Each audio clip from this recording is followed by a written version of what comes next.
Hello everyone, मेरा नाम है अंकित सहगल और आज हम स्टार्ट करने जा रहे हैं फिजिक्स की सीरीज। ओके, तो फिजिक्स में मेन चैप्टर्स पर बढ़ने से पहले हमें कुछ बेसिक मैथ्स की जानकारी होनी चाहिए, कुछ बेसिक मैथमेटिकल टूल्स के बारे में जानकारी होनी चाहिए। तो हम मेन चैप्टर्स पर बढ़ने से पहले इन मैथमेटिकल टूल्स के बारे में जानकारी हासिल कर लेते हैं।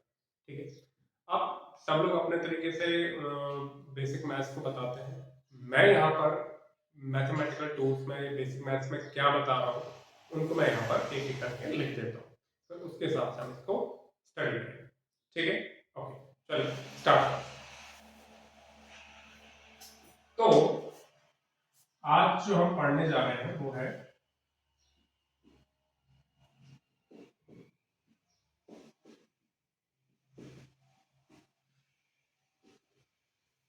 ये कई लेक्चर्स की सीरीज होगी मैथमेटिकल टूल्स की, तो एक तरीके से इसे चैप्टर भी मान लेते हैं।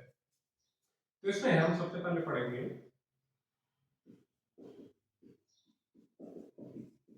फंक्शन, फिर हम पढ़ेंगे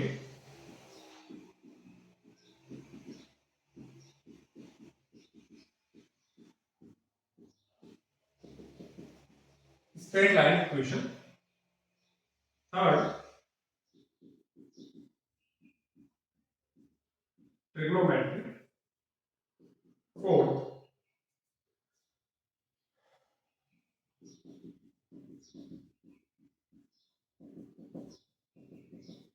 differentiation,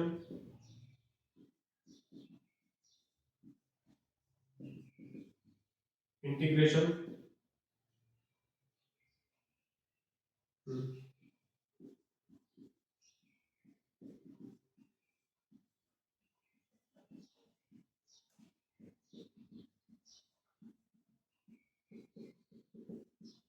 increasing and decreasing function,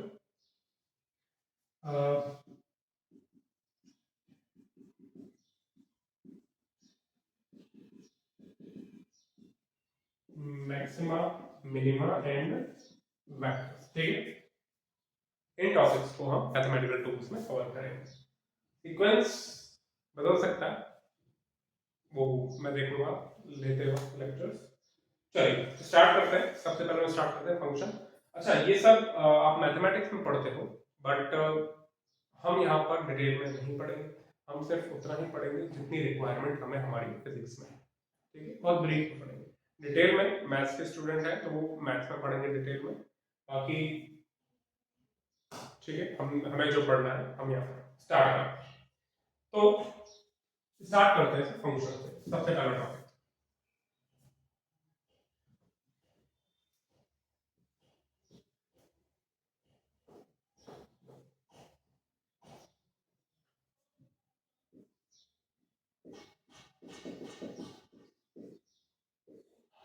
function क्या है। फंक्शन देखो, let's say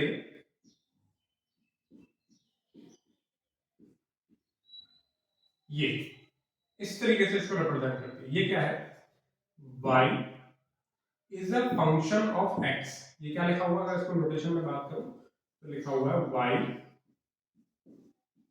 is a function of x।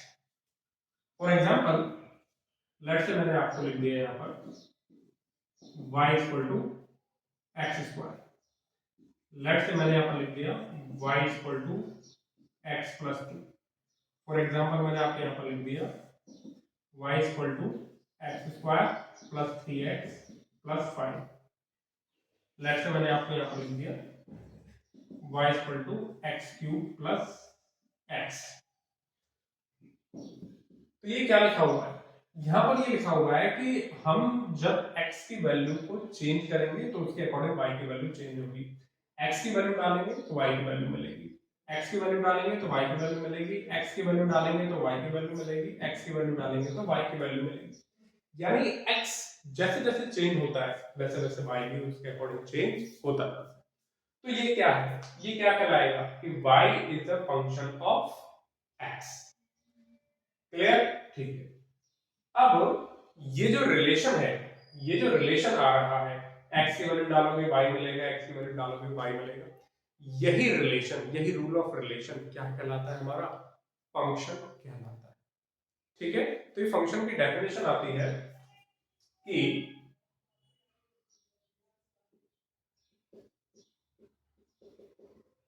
Function is a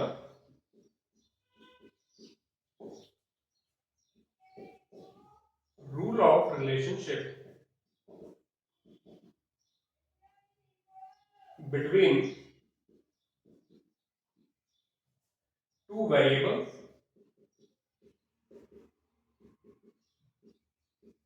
in which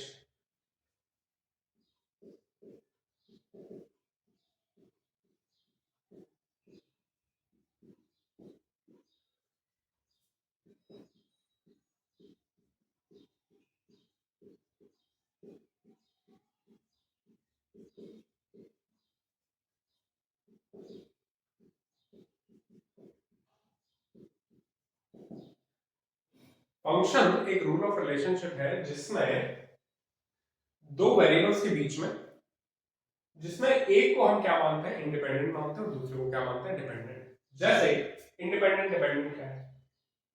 let's say मैं कह रहा हूं y is a function of x, y is a function of x, इसका मतलब x की वैल्यू पे डिपेंड करता है y की वैल्यू। तो x हमारा यहां पर क्या है? x हमारा यहां पर हो गया इंडिपेंडेंट वेरिएबल। वेरिएबल मतलब चेंज होता रहता है, तो x की वैल्यू चेंज होती है तो y की वैल्यू हमारे पास आती है, y की वैल्यू चेंज होती है। x की वैल्यू डालोगे तो y की वैल्यू मिलेगी। तो x हमारा एक इंडिपेंडेंट वेरिएबल है, यानी x की वैल्यू क्या होगी? ये y पे डिपेंड नहीं करता, लेकिन x की वैल्यू क्या होगी? y की वैल्यू क्या होगी? ये किस पर डिपेंड करता है? x पर। तो ये हमारा हुआ डिपेंडेंट वेरिएबल।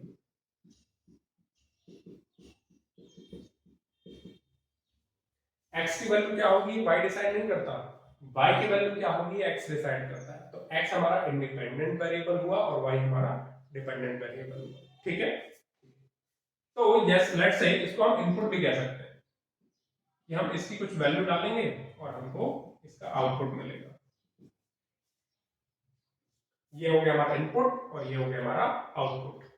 जैसे मशीन है, कुछ यहाँ पर डाला और यहाँ पर हमको आउटपुट मिला।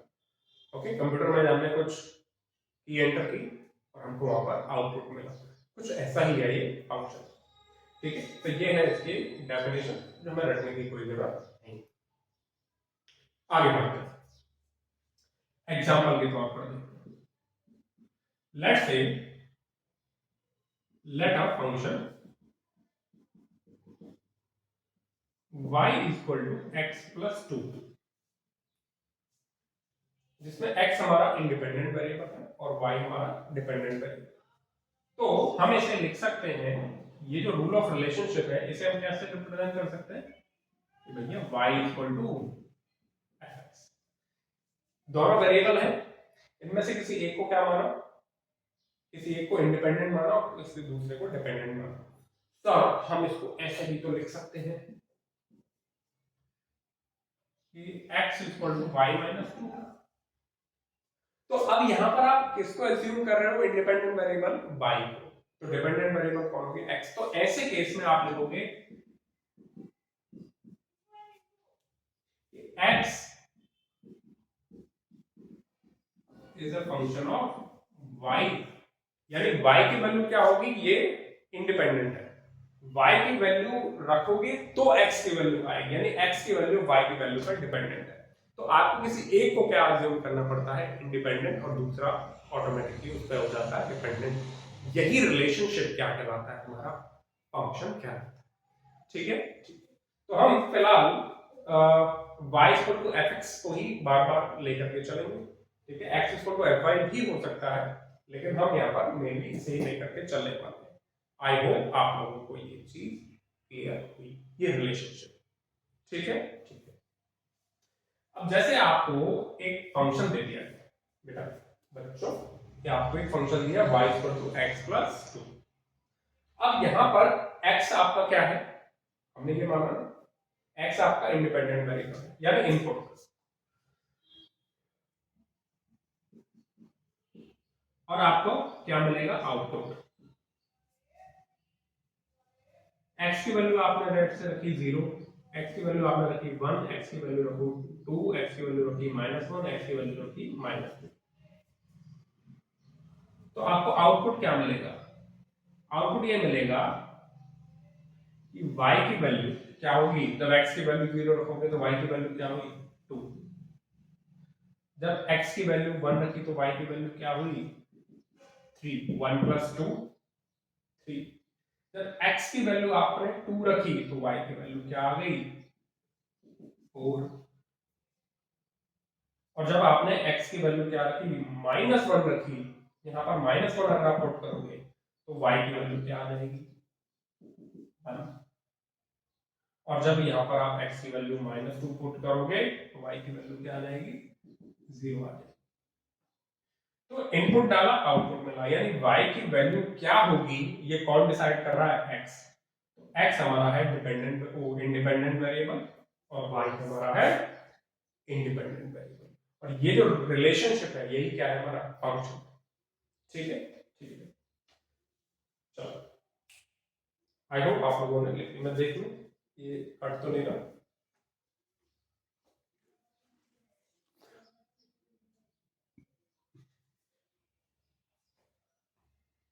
ठीक है, चलो आगे बढ़ते हैं, ये मैं बता देता हूं। चलो और एग्जाम्पल लेते हैं।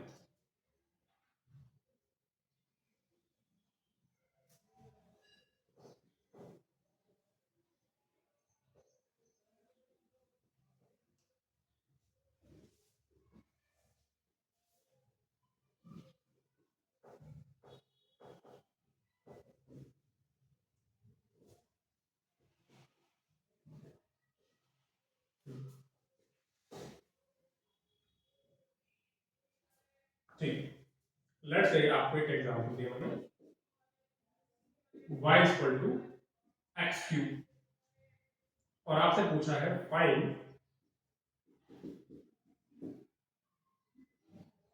यानी ये एक फंक्शन हो गया, नहीं y = fx वाला फंक्शन, तो आपसे कह रहा है find f0,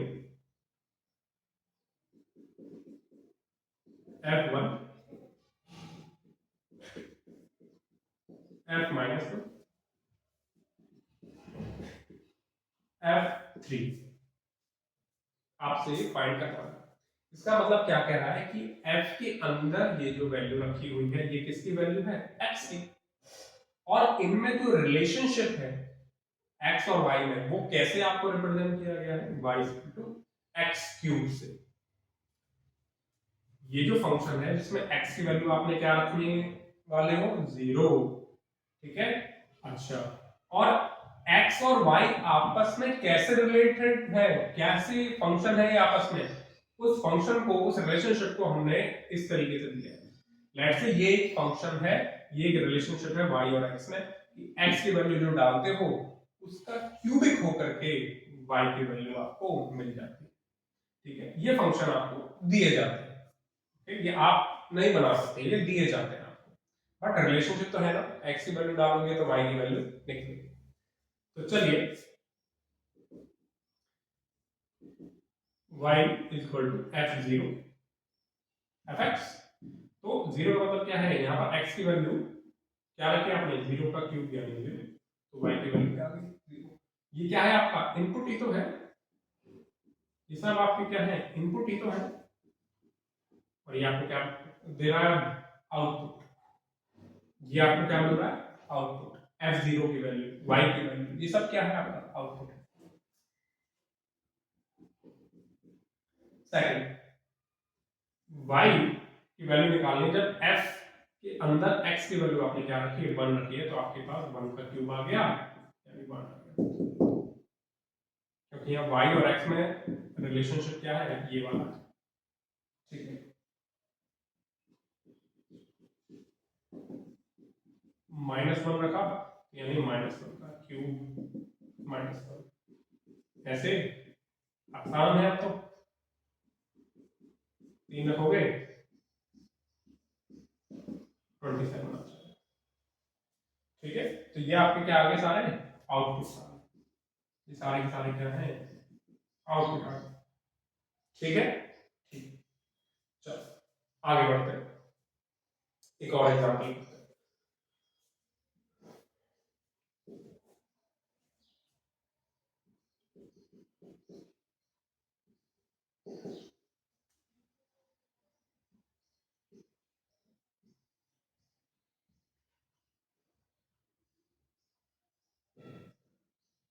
y equal to, ठीक है, 2x प्लस 1, ये भी एक फंक्शन है कि नहीं, बिल्कुल ये फंक्शन है, जिसमें x की वैल्यू आप पुट करोगे तो y की वैल्यू आपको मिलेगी। तो ये भी कुछ एक इस तरीके का रिलेशन है। तो आपसे ये कहता है कि फाइंड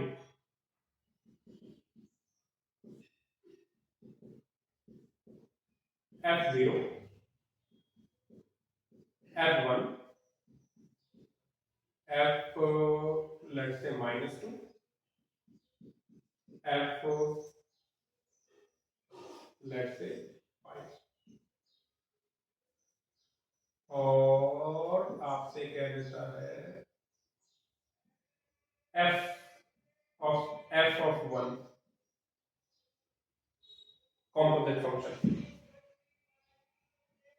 सीखने तो है ये चीजें, चलो, तो आपसे ये चीजें फाइंड करने को कह रहा है और रिलेशनशिप आपको ये दिया हुआ है, ये कहलाती है क्वाड्रेटिक इक्वेशन। क्या कहते हैं इसको, क्वाड्रेटिक इक्वेशन।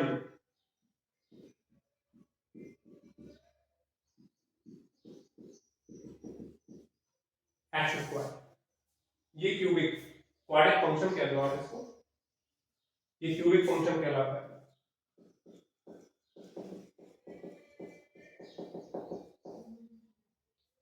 ठीक, ठीक, चलो निकाल।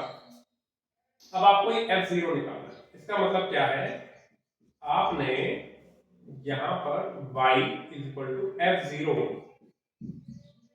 तो यहां पर 0 की वैल्यू पुट करोगे x की जगह, 0 का स्क्वायर प्लस 2 इंटू 0 प्लस 1, कितना आ गया 1, यानी इनपुट आपने क्या डाला 0, तो आउटपुट क्या है आपका 1। ये इनपुट है और ये आउटपुट है, ये इनपुट ये आउटपुट, ठीक। y इक्वल टू 1 का स्क्वायर प्लस 2 इंटू 1 प्लस 1, कितना आ गया 1 और 2 3 और 1 4, ठीक। y equal to f minus 2, यानी अब आपको इनपुट क्या रखना है, -2 रखना है। इनपुट जब आप -2 रखोगे तो आपको कुछ ऐसा मिलेगा, ये माइनस, ये क्या हो गया 4 -4 प्लस 1 इज इक्वल टू 1, ये तो कैंसिल आउट होगा। एक मिनट में चेक कर लो कि कट तो नहीं रहा।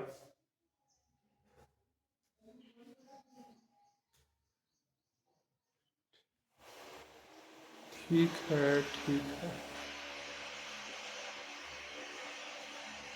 ठीक है, नहीं कट रहा। अब 5 रखोगे तो क्या आएगा, अब तो आप खुद भी सीख गए, बहुत आसान।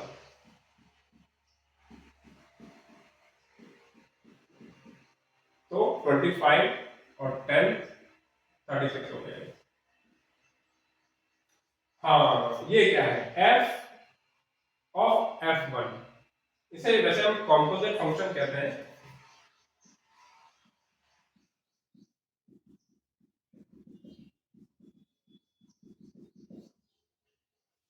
समझ जाओगे, ठीक है, तो रटने की जरूरत नहीं, इसे हम कॉम्पोजिट फंक्शन कहते हैं। क्या होता है, ये कह रहा है कि f के अंदर f1 लगा हुआ है, यानी सबसे पहले तो आप इसको सॉल्व करो।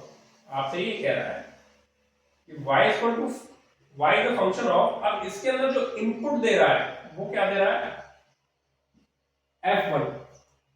अब f1 क्या है, पहले तो आप इसके अंदर जो पहले जो इनपुट है वो ये डालो 1 डालोगे तो अच्छा, ये तो हमने सॉल्व किया हुआ है, जब आप इसके अंदर इनपुट 1 डालते थे तो आउटपुट क्या आता था, 4 आता। हमने डाल के देखा है, करके देखा है। इनपुट जब 1 डालते थे तो आउटपुट क्या आता था, 4 आता था। तो क्या मैं अब यहां पर 4 लिख सकता हूं, यानी फंक्शन के अंदर फंक्शन, यानी 2 बार फंक्शन चलाना है आपने, और कुछ नहीं। ठीक है, जैसे ऐसा लिखा होगा ना, x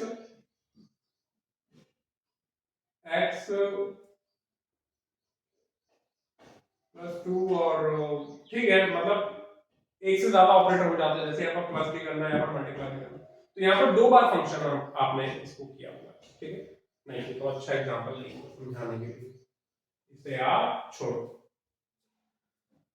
हाँ भाई, अब 4 डालना, पहले इनपुट आपने 1 डाला तो आपको y की वैल्यू क्या मिली, 4 मिली। अब 4 डलेगा, एक f का काम ने, इस f ने तो क्या आपको दिया, 4। अब ये f क्या देगा, जब आप देखोगे तो यहाँ पर 4 का स्क्वायर प्लस 2 इंटू 4 प्लस 1, तो आ गया 16, और क्या कहते हैं 9, कितना हो गया 23, सॉरी 25। ठीक है,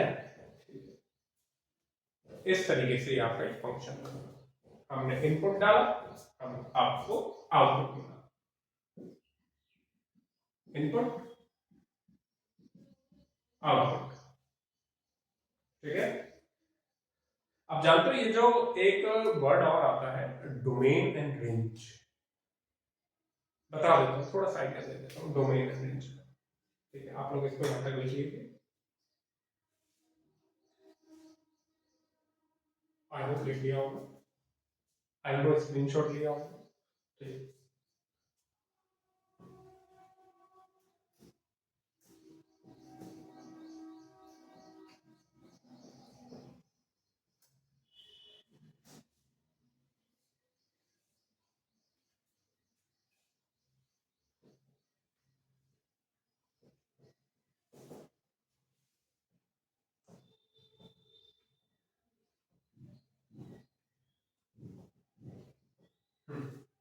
ठीक, छोटा सा मैं आइडिया दे देता हूँ। अच्छा, एक और एग्जांपल फंक्शन का, जैसे आप जानते हो कि, हाँ, बॉइलिंग पॉइंट और हाइट में रिलेशन, जैसे जैसे हाइट बढ़ती जाती है, आप जैसे जैसे ऊपर चढ़ते जाते हो पहाड़ पे, वैसे वैसे जो आपका बॉइलिंग पॉइंट, आपका मतलब लिक्विड का, बॉइलिंग पॉइंट वर्ड लिक्विड के लिए इस्तेमाल होता है, वो वैसे वैसे घटता जाता है। तो आप धरातल पे हो तो आपके पानी का बॉइलिंग पॉइंट 100 डिग्री सेंटीग्रेड है, आप पहाड़ पे जाओ, माउंटेन पे जाओ, वहां पानी का बॉइलिंग पॉइंट थोड़ा सा कम हो जाएगा, 100 से कम हो जाएगा। तो इसका मतलब क्या मैं लिख सकता हूं कि boiling point is a function of height. Height पे यहां पर किससे रिप्रेजेंट कर रहा हूं, एच। हाइट वेरी करेगी, बॉइलिंग पॉइंट वेरी करेगा। बॉइलिंग पॉइंट पर हाइट डिपेंड थोड़ी करती है, हाइट पर बॉइलिंग पॉइंट डिपेंड करता है। क्लियर है, हाइट जैसे जैसे वेरी करेगी वैसे वैसे बॉइलिंग पॉइंट भी वेरी करेगा। Clear, very good. अच्छा, और जैसे एक और एग्जांपल,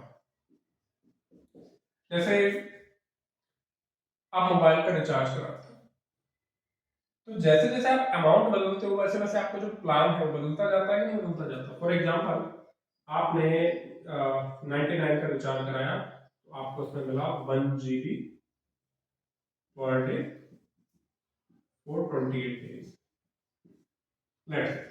और आपने 199 का रिचार्ज कराया तो आपको मिला 1.5 GB per day for let's say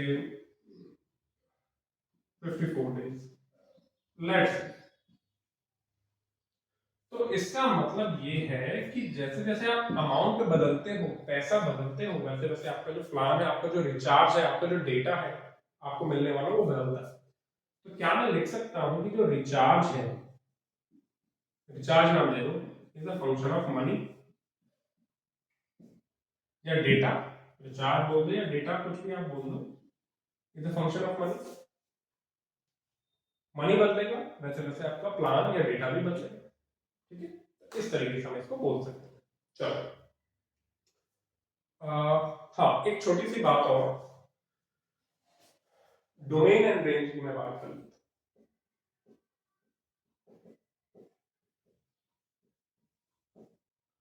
domain and range in words की बात कर लेता हूँ।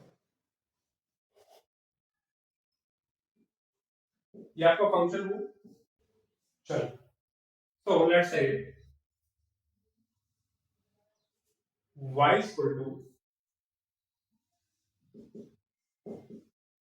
fx, ये हमारा फंक्शन है। तो इसमें जो इनपुट की वैल्यूज हैं, जो पॉसिबल वैल्यूज यहाँ पर रखी जा सकती हैं x की, या इनपुट जो डाला जा सकता है, उसे हम कहते हैं डोमेन। तो पॉसिबल वैल्यूज ऑफ इनपुट, और यहाँ पर इनपुट कौन है, x,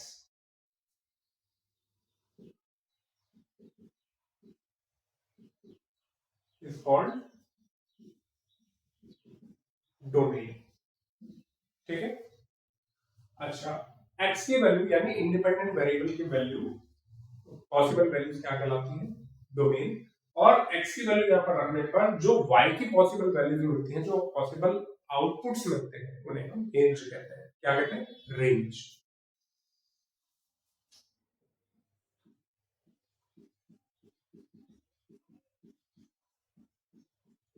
possible values of output, और आउटपुट यहाँ पर कौन है, y, इज कॉल्ड या are called range,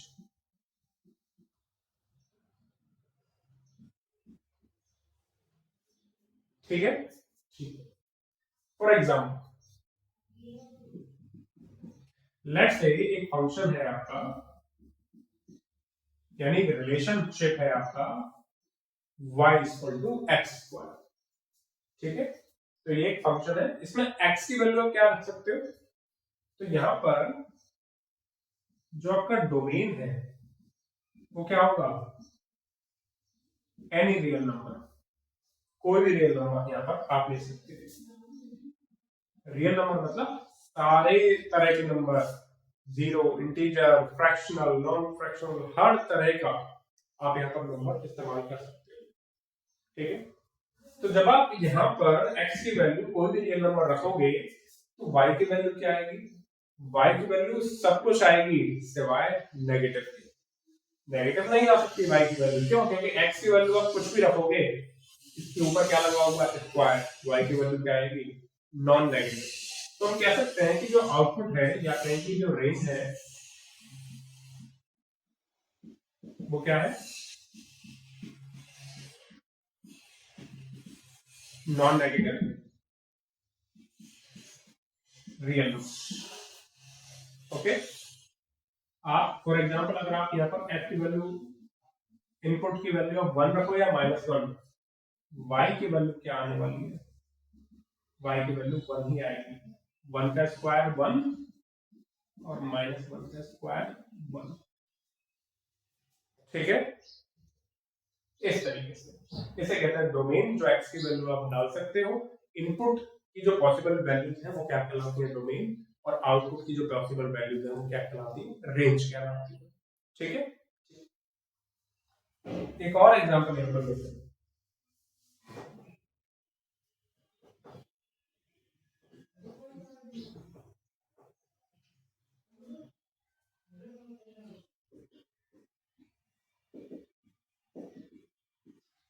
let's say y equal to sin x।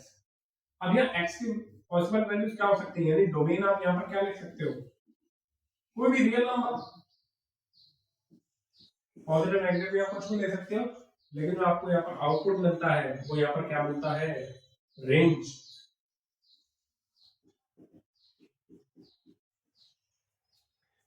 इस बड़े ब्रैकेट ये क्या है, स्क्वायर ब्रैकेट, इसका मतलब होता है कि जो -1 और +1 है इनको इंक्लूड करके इनकी बीच के वैल्यूज को भी इंक्लूड करना है, यानी -1 से लेकर के और +1 तक जितनी भी वैल्यूज हैं इंक्लूडिंग दिस -1 +1 वो इसकी रेंज है।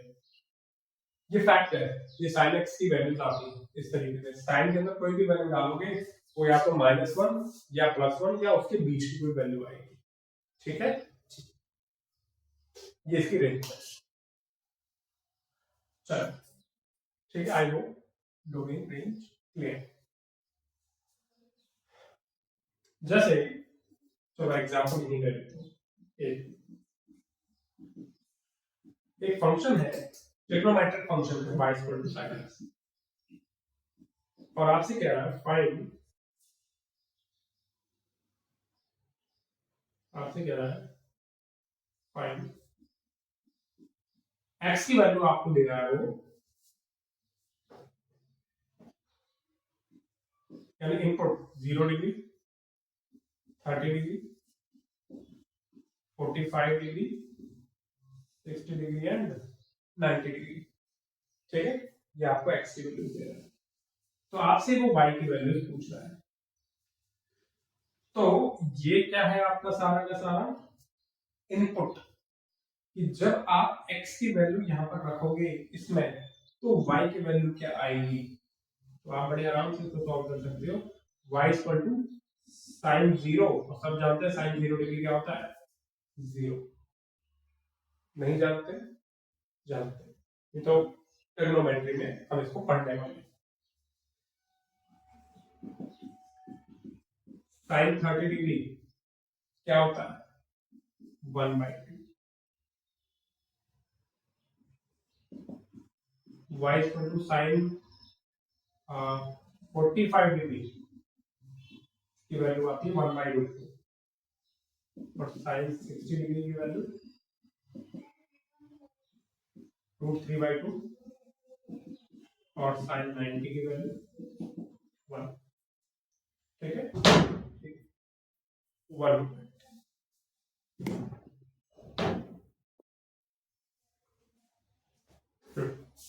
ठीक है, तो आप इसको ऐसे भी लिख सकते हो कि f 0 डिग्री है, ये क्या है f 30 डिग्री, इसे आप f of 45 डिग्री कह सकते हो, इसे आप f of 60 डिग्री कह सकते हो, इसे आप 90 डिग्री। यानी जो आपका गिवन फंक्शन है उसमें इनपुट क्या डाल रहे हो, 0 डिग्री, और गिवन फंक्शन क्या है आपका दिस, इसमें इनपुट क्या डालोगे, 0 डिग्री। क्यों, क्योंकि यही तो इनपुट है आपका, यही तो आपका वेरिएबल है।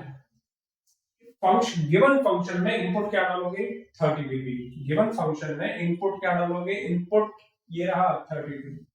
गिवन फंक्शन में इनपुट क्या डालोगे, 45 डिग्री। तो आउटपुट क्या आएगा, जब यहाँ sin 45 रखोगे तो आपको sin 45 की वैल्यू आती है 1/√2। क्लियर, गिवन फंक्शन में 60 डिग्री डालो, गिवन फंक्शन में 90 डिग्री डालो, और इस तरीके से यहाँ पर आपको वैल्यू ऑब्टेन हो जाती है। ठीक है, तो आई होप आप लोगों को फंक्शन क्लियर हुआ। कुछ एग्जांपल हम नेक्स्ट क्लास में आप करते हैं, नहीं तो वीडियो लंबा हो जाएगा। तो आई होप आप लोगों को यहाँ तक चीजें क्लियर हुई। तो थैंक्स सो मच।